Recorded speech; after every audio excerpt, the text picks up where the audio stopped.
Pooh's Sled Ride. One white winter morning, Pooh woke up thinking of sledding. He went to Owl's house and said, "Owl, let's go sledding." "A splendid idea," said Owl. "I will tell everyone to meet at the big hill." Everyone met at the big hill. "I'm too small to sled," said Piglet. "I always fall off." "Just hang on to my tail," said Tigger. "You won't fall." They all piled onto Christopher Robin's sled. Piglet hung onto Tigger's tail at the very back.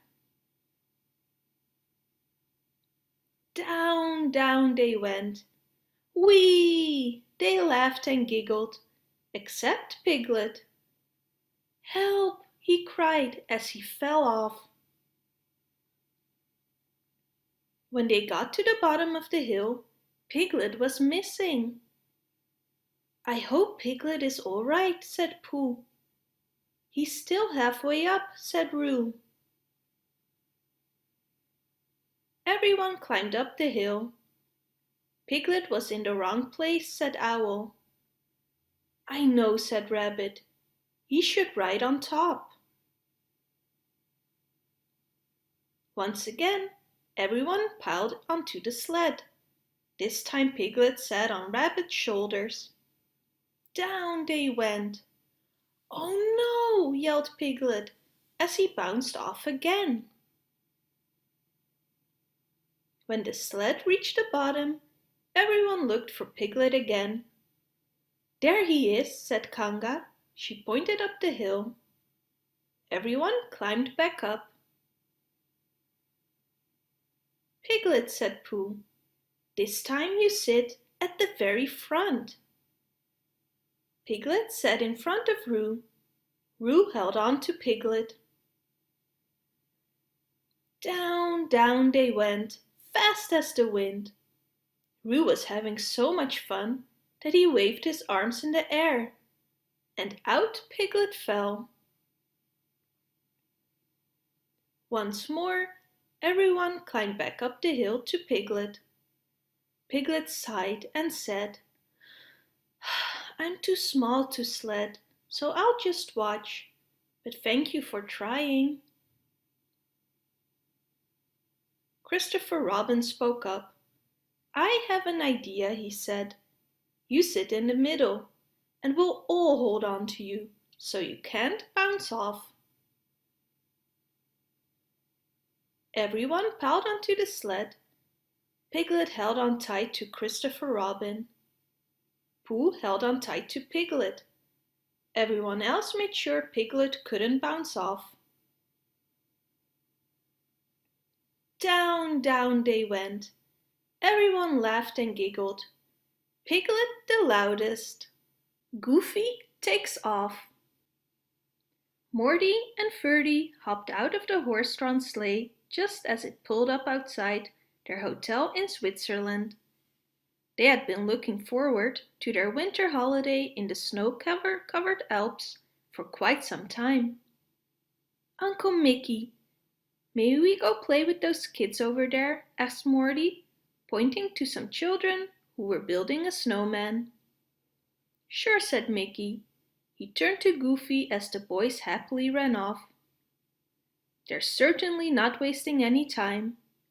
Let's hurry up and check into the hotel. Maybe we'll have time for some fun in the snow before dinner." "Sounds good, Mick," Goofy replied.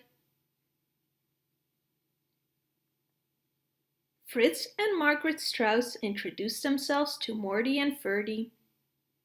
"And this is our baby brother Hans," Margaret said as the smaller boy ran to join them. "I'm not a baby," Hans said huffily. "Right," said Fritz, smiling. "In fact, you're such a big boy, you can help us build the snowman." Hans happily agreed, and soon the children were hard at work. Just as they were putting the finishing touches on the snowman, Mickey and Goofy came out of the hotel. "There's been a mistake," said Mickey worriedly. "Our room isn't available until tomorrow night." "But where will we stay tonight?" asked Ferdy. "You can stay with us," said a smiling man with twinkling eyes. "Papa," said Margaret. She turned to Morty and Ferdy. "Oh, do come home with us. We'll have so much fun." "Thank you very much," said Mickey to Mr. Strauss. "If you're sure it isn't any trouble, we'd love to stay with you tonight." Mr. Strauss led the group back to his house. Mrs. Strauss was happy to meet their guests. She quickly added 4 more plates to the table. "What a great way to eat," said Ferdy, as he dipped his bread into a pot of melted cheese. After dinner, everyone drank hot chocolate by the fire. "There's a ski jump competition tomorrow," said Mr. Strauss. "Would you like to watch it with us?" "We'd love to," said Mickey.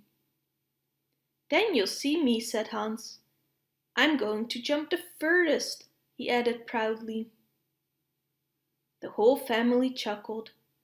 "Oh, Hans," said Margaret, "you know you're much too little to go ski jumping." But Hans had already made up his mind. The next morning, everyone went to the ski area. While Mr. and Mrs. Strauss went skiing with Hans, Fritz, and Margaret, tried to teach Morty and Ferdy how to ski. "Gosh, Mickey," said Goofy, pointing at Hans skiing by. "Look how well Hans can ski. It doesn't look too hard. I think I'll give it a try." "It takes a lot of practice, Goofy," warned Mickey. "I've been skiing for a long time, and I'm still not as good as Hans." "I bet I can do it," said Goofy. "Watch this." He tried to ski down the slope, but he didn't get very far. Both his legs shot straight up in the air. "On second thought," said Goofy, "maybe I'll join Marty and Ferdy's lesson." "I think that's a good idea," said Mickey. "I'll go catch up with Mr. and Mrs. Strauss." Fritz and Margaret were good teachers. In no time at all, Morty and Ferdy and Goofy had learned how to snowplow, which is what beginning skiers do when they want to turn or stop. "Look at me," called Goofy proudly as he skied down the beginner slope.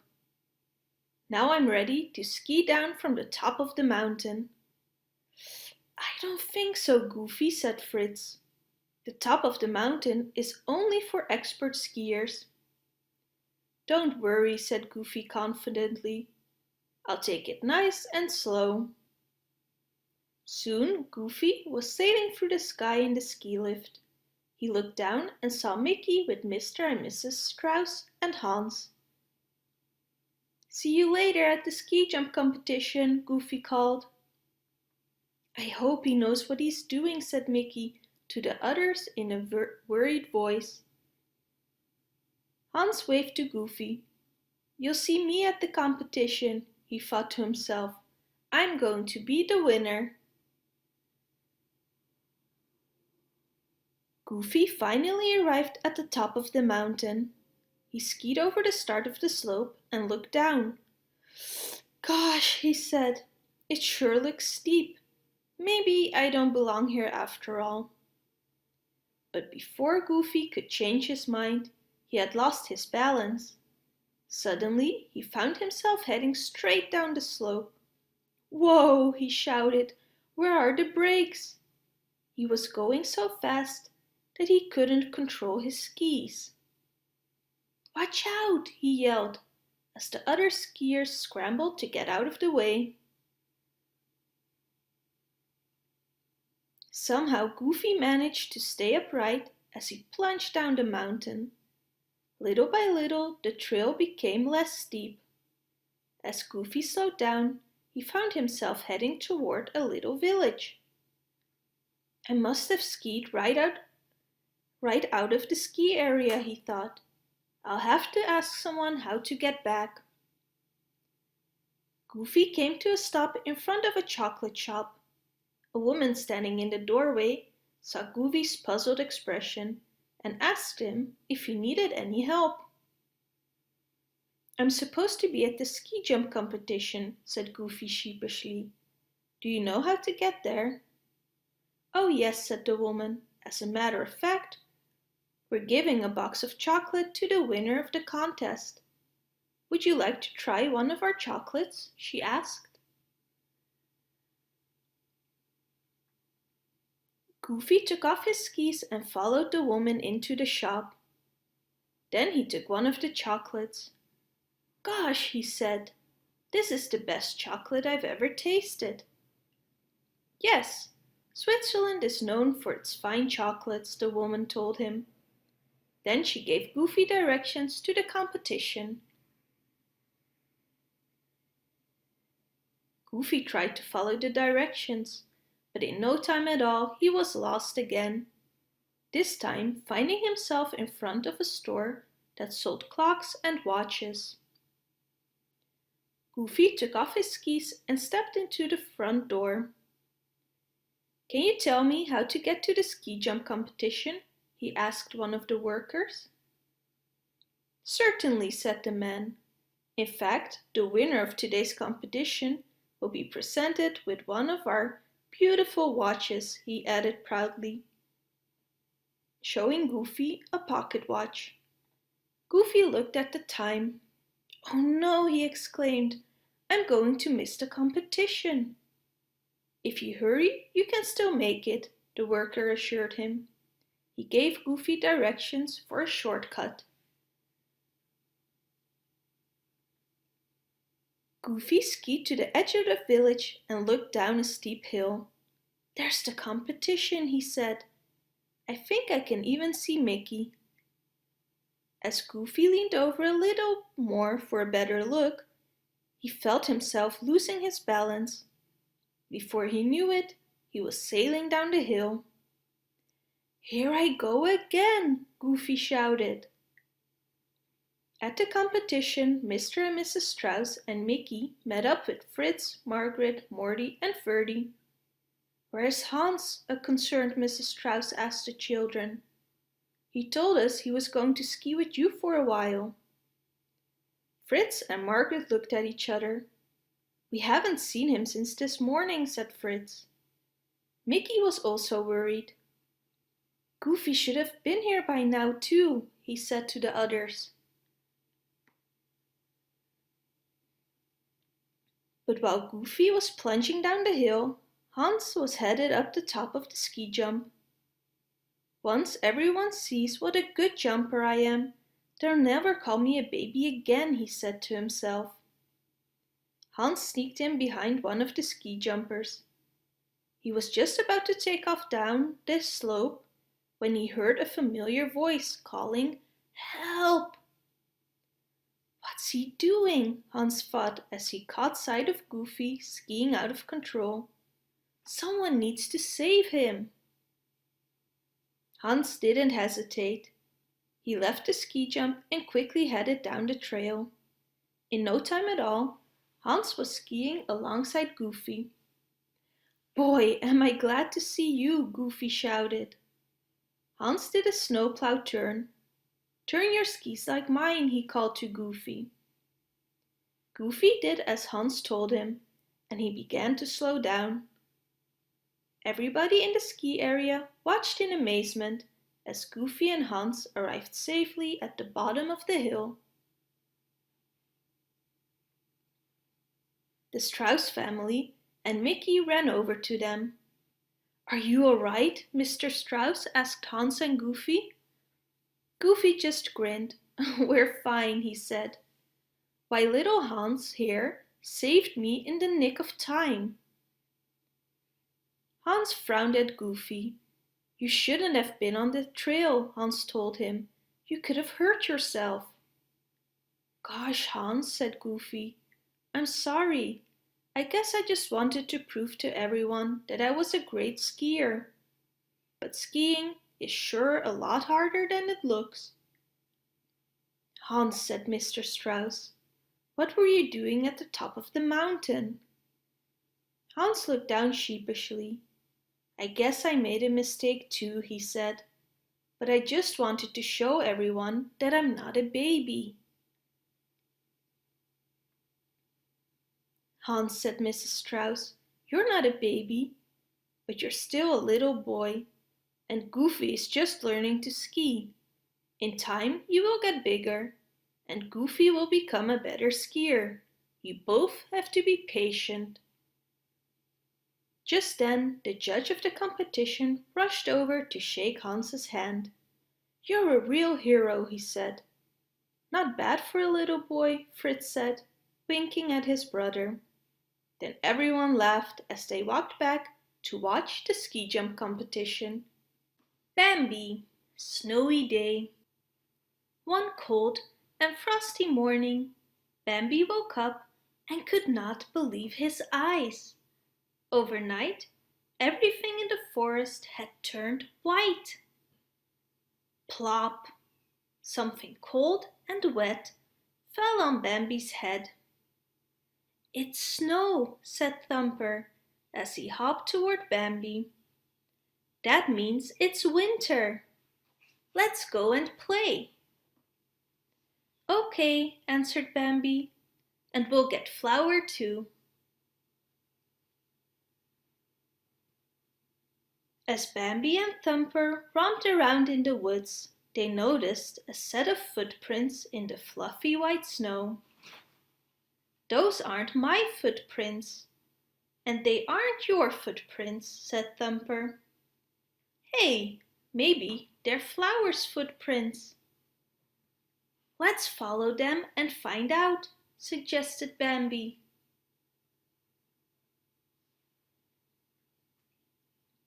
They followed the trail of footprints until it ended at the base of a hollow tree. But instead of Flower, Bambi and Thumper found a family of opossums.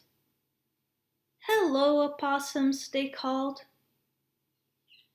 The opossums came outside to say hello. Bambi explained that he and Thumper were looking for Flower.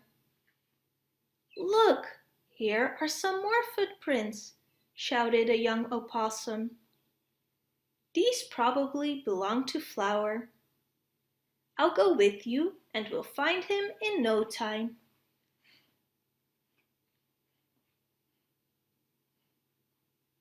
The new footprints were much smaller than the first set. "This is fun," shouted Thumper. "These footprints hop all over the place, just like me." The three friends happily bounded along the zigzagging path until they almost hit their noses on a snow-covered tree stump.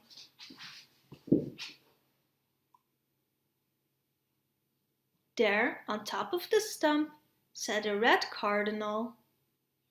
"Hello," said Thumper to the cardinal. "Have you seen Flower?" "No," said the cardinal, shaking his head. Then the cardinal chirped and hopped over to the other side of the stump. "Look over here," he said excitedly. "More footprints," shouted Thumper. "Maybe these belong to Flower. Come on, everybody." Thumper led the others along the new trail of footprints to the top of a hill. Suddenly, Thumper vanished from sight. "Where did he go?" wondered Bambi as he scrambled to the top of the hill. Below him, Bambi saw Thumper standing on the pond. He couldn't believe his eyes. "It's all right," shouted Thumper. "The water's stiff." The little rabbit slid across the ice and did a twirl. "Come on, everybody! This is great!" Soon all four friends were slipping and sliding happily across the ice.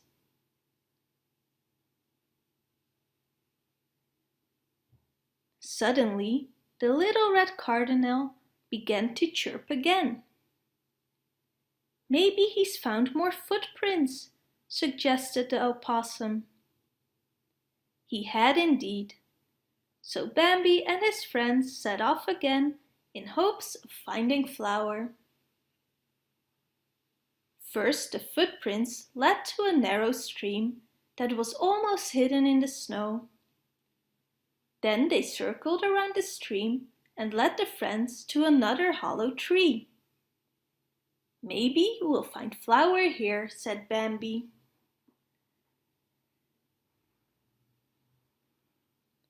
The animals peeked into the hollow tree, but instead of Flower, they found a family of raccoons eating their breakfast. Have you seen Flower? Bambi asked. The raccoons shook their heads. I never saw a flower in the snow before, answered one raccoon, but we will help you look for one.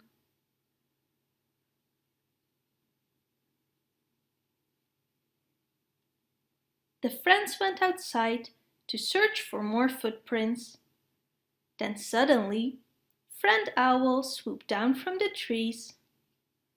What's the commotion? He asked. We're looking for Flower, explained Bambi. But every time we follow his footprints, they turn out to belong to somebody else, added Thumper. Friend Owl chuckled. You won't find Flower's footprints in the snow now. He's hibernating. Hibernating? What's that? Asked Bambi. Follow me, said Friend Owl. He led Bambi and his friends through the snow to a hole at the side of a hill. It was very quiet all around. Then they heard a familiar soft snoring coming out of the opening.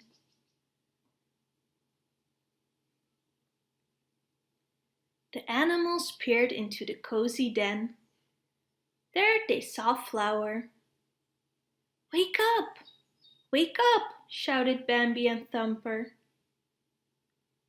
Flower opened one eye and yawned a big yawn. Is it spring yet? He asked. No, said Bambi. Winter is just beginning. Flower yawned again. Well, good night then, he said, and was soon fast asleep. That's hibernating, Friend Owl explained. He'll sleep until spring. Suddenly, the raccoons and the opossum began to yawn too. That sounds like a very good idea, said the raccoons and the opossum sleepily. They wandered off home to catch a long winter's nap.